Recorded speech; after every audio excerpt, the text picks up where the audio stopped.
Imagine just trying to fit in, be a part of the group, and taking drugs at age 8. The All Eyes on Me podcast is the true story of Vincent Lilly, his struggle with drugs, addiction, recovery, and onward to hope and health. Be ready to experience another world. Here's author Kevin Zadrill and Vincent Lilly. Hello, welcome back. My name is Kevin Zadrill. I am the host of this podcast, and we're focusing on the recent book, All Eyes on Me. And it's a true story of addiction, recovery, and hope. And with us today is Vincent Lilly, who is the book about, and very proud to have him here with us today. Thank you for having me.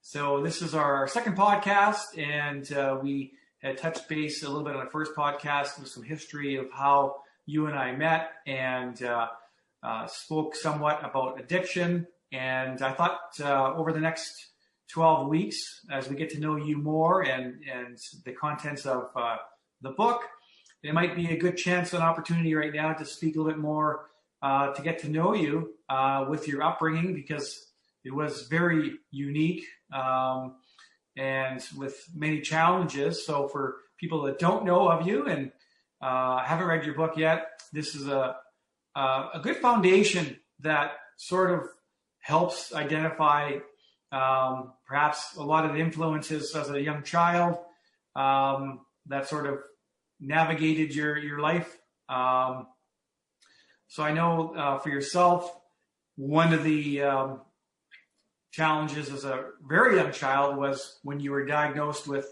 hemophilia.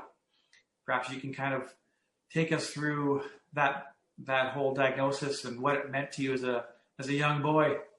When I had been told about it, I was pretty young and I didn't really know very much about what they were talking about.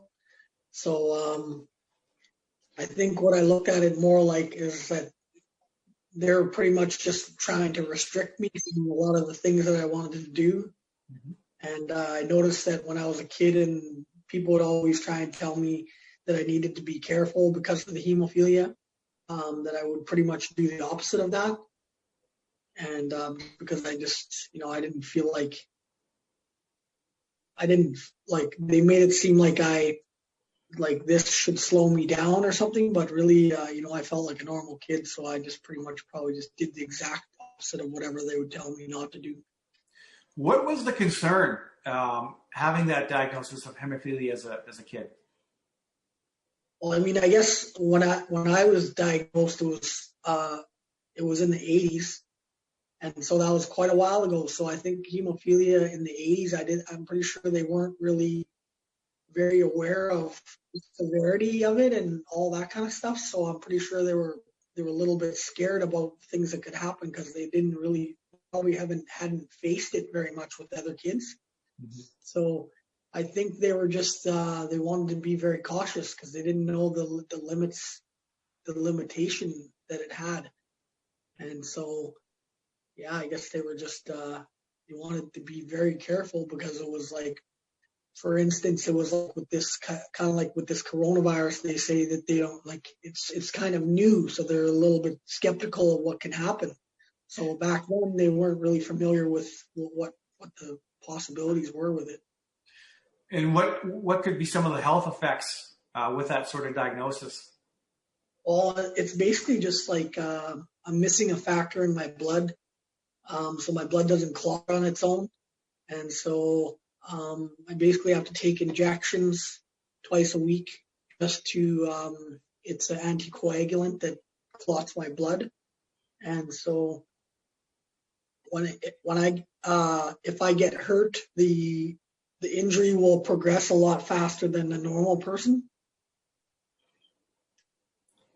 When you were a young boy, a baby basically, now your mom suspected something was not quite right because of the bruising that she was seeing on your body. Can you speak a little bit about that? Well, yeah, I think it stuck out fairly quick for her because obviously at the age when they had found out I was a little baby, so I was crawling, I think, in that. Walking around crawling, I think. So I had been getting these injuries to my knees and to my ankles where it would pretty much just swell up like really big. And so, she said there was multiple times when she knew that something was wrong because I would try and stand up to walk and I would just fall over.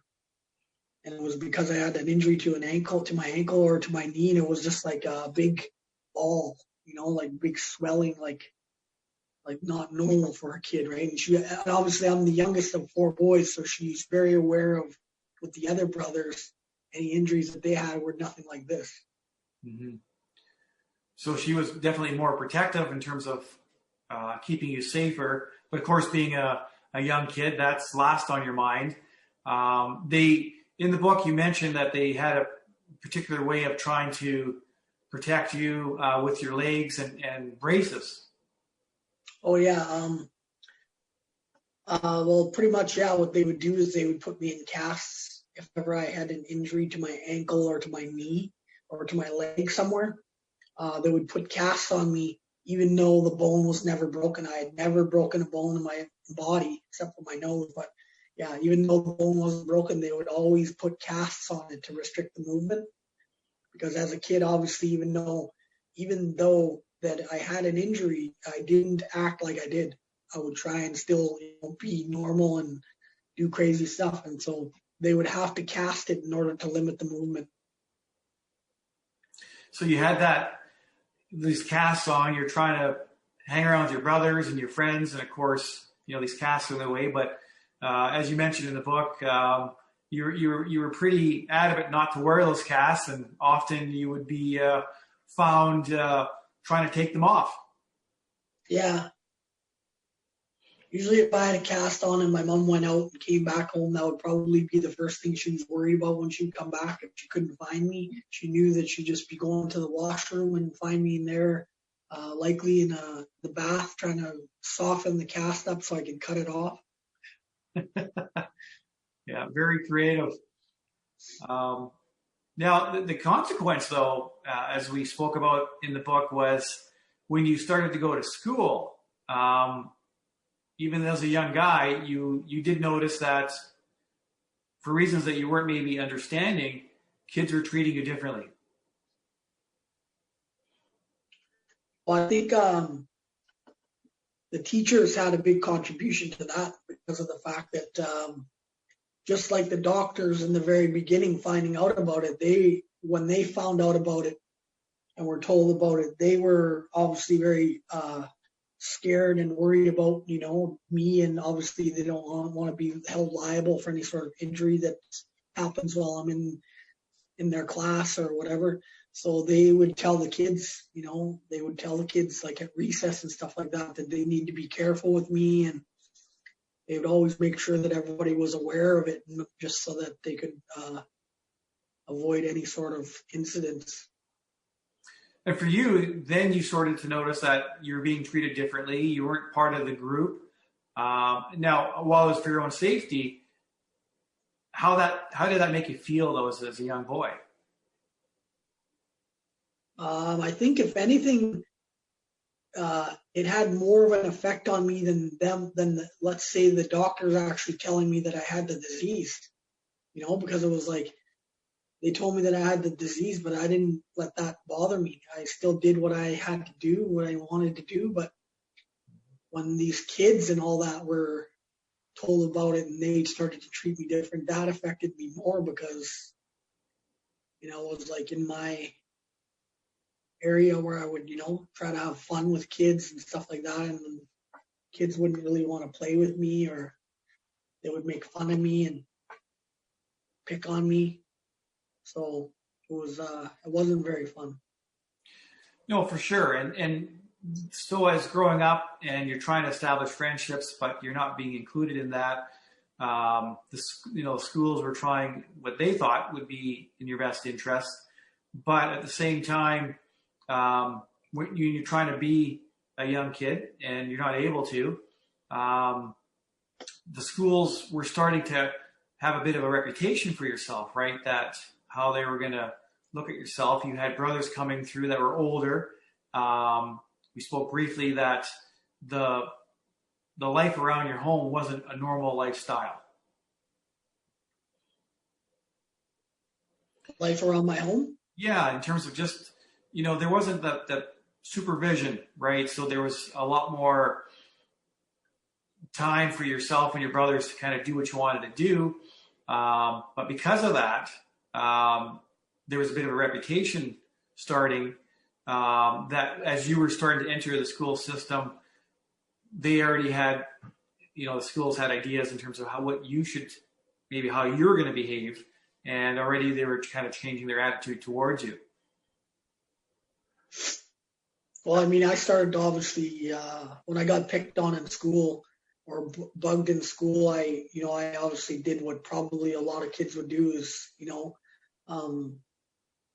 kind of like stick up for themselves and whatever, right? So, it's pretty ironic because literally what happened was like the schools kind of told the kids that I was weak, right? So the kids took advantage of that. They tried to take advantage of that, and I turned into a fighter. I turned into a kid that was fighting in that to kind of like protect myself, and then they would punish me for that. So that's why I said it was kind of ironic, because it's like they created like, not to say that it's not an excuse, but I mean, it's the reality that they created this, and then they wanted to punish me for how I was acting when I was just a kid and I was doing what I had to do, right, to protect myself. Definitely. And I think that really came to a head as you're entering, I guess, grade 7, and you were pretty excited to be going to a new school, to be with your friends, but then something very traumatic happened to you when you came to school that day. Oh, you mean when I went to junior high or high school or whatever in grade 7? Yep. I guess what happened was I was pretty excited to actually get out of that school, because it was the elementary school that I was in that started this whole thing with the hemophilia, where they started telling all the kids, and that's where a lot of the fights happened. So I was pretty excited to get out of that elementary school, go to a new school where I would actually be able to hang out with all my friends. And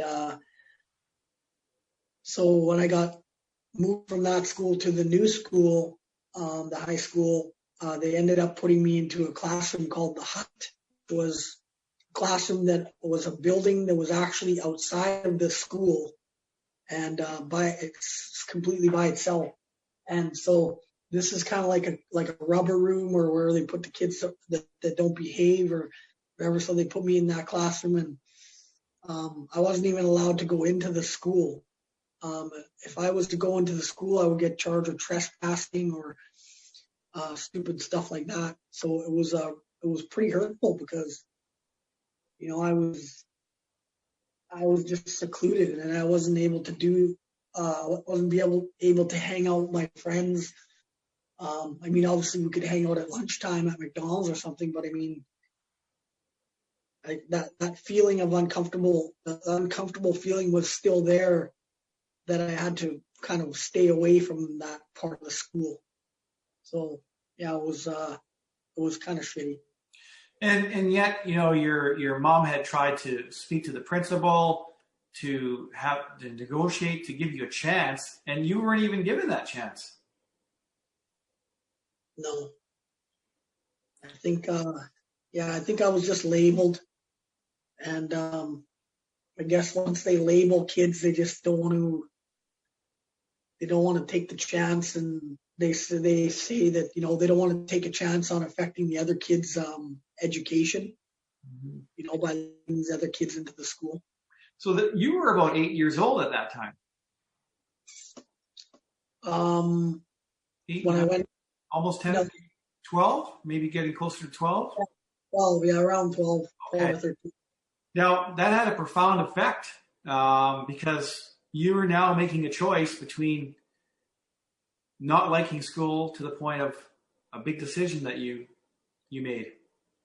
Yeah, I didn't want to be there. So I ended up dropping out, and I just pretty much just never really showed up for school. I did actually go back there every once in a while, though, like to hang out with friends and stuff like that. But I never wanted to go to school and to the classes and all that kind of stuff because I don't know. I just felt like it was really ridiculous that I had no passion, no drive to be there whatsoever because they just took everything away from me. And it really, as you discussed in the book, it just started to fuel a new feeling in you, and that was anger. Yeah. Well, I felt like I didn't fit in anywhere where I went, So it was time for me to try and establish my own way in life. And so just so happens I ended up dropping out of school, and what happened was basically I started hanging out with the other kids that dropped out of school. All the other kids that weren't going to school at 9 o'clock in the morning, 10 o'clock in the morning when I'm trying to hang around somewhere, that's where all the other kids were that weren't in school. We get together and then, eventually we started getting into illegal activity. And what do you think was driving that activity? Just you had nothing else to do? Was it rebelling against the systems and just that anger driving it all? Well, I think it's something that's it's something that's learned. One of the kids passes it down to the other, and that's all it takes, right? And then it just keeps. Once one kid has an idea, we're all pretty much good to go with it because I was pretty much just wanted to to fit in, to be accepted. So I was kind of pretty much down to do whatever anybody wanted to do. And in the book, you talked about how the older kids were showing you guys, the younger kids, about crime, about theft, and they were kind of grooming you. Yeah, I think the older guys took advantage of that because they realized that, and who knows, maybe they were in the same shoes as a lot of us kids, where they grew up without fathers. And in this case, it was almost like they had their little kid. It was almost like they had their own little kid of their own, right? Where they could kind of like teach them to do things and teach them how to do things well. And so they would, teach us to do crimes, steal cars or break into houses or stuff like that. And that's what we started to do as teenagers. We'd had little teams that we'd get together and we'd steal cars and go break into houses, and it was something that we would try and get good at.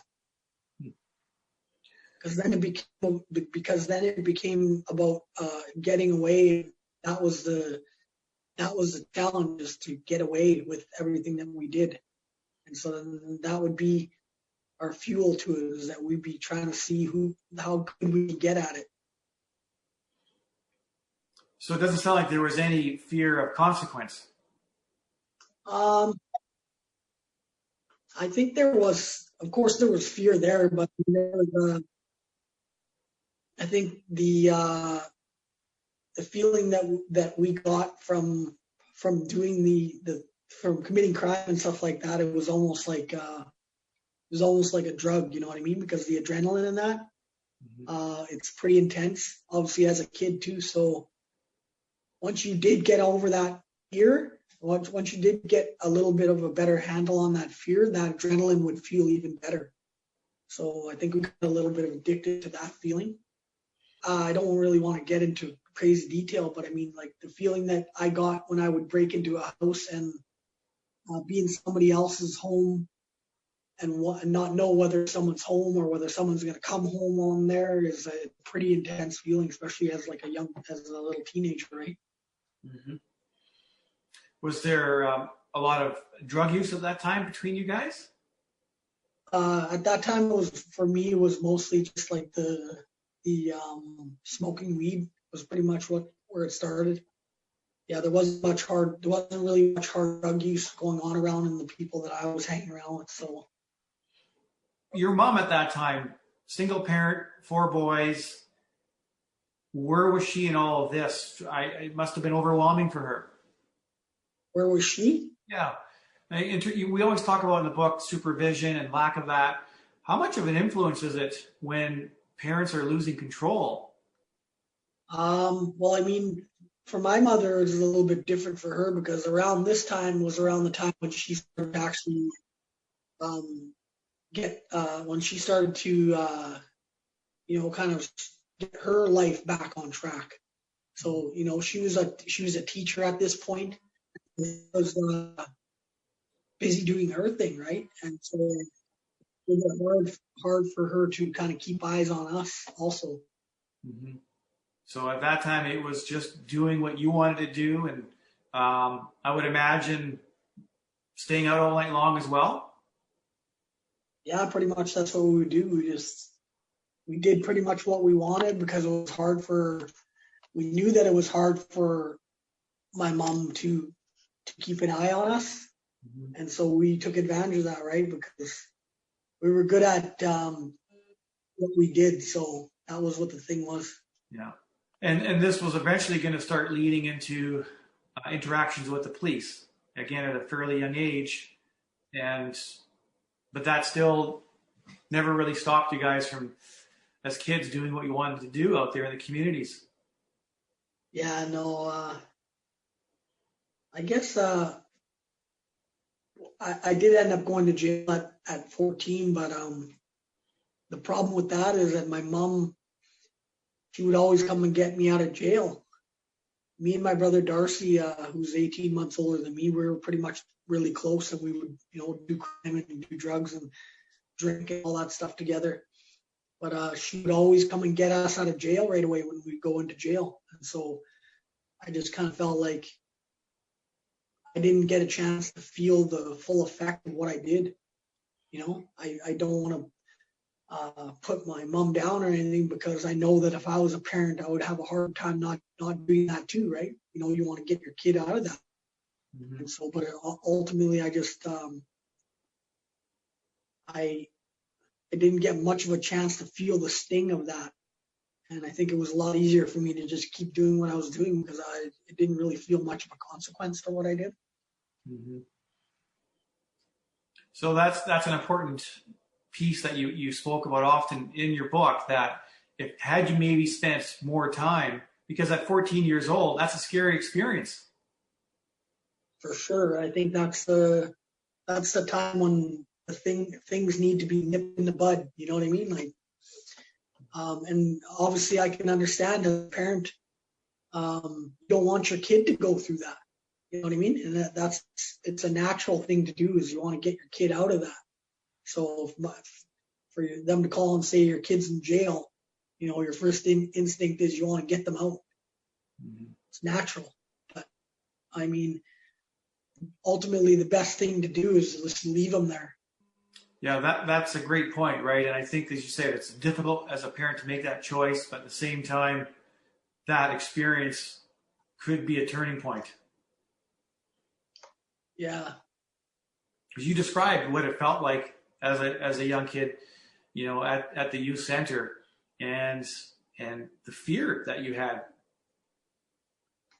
Yeah, it was pretty scary there, especially as a kid. I had no idea what to expect, obviously, when I was there. Obviously, I had been there multiple times, but I mean, obviously, in the beginning, I was pretty freaky because you're ultimately left. You're there with a bunch of the other kids that are involved in getting into trouble. So it wasn't usually wasn't a very positive atmosphere. Yeah, that wouldn't be, and it's I think it's a good takeaway for parents of giving them a sense of what they could do or not do if they're finding their own children following that sort of pathway, and maybe giving them some direction that might help bring their kids back, and giving them some structure. So I think, Vincent, it's a great stopping point for today.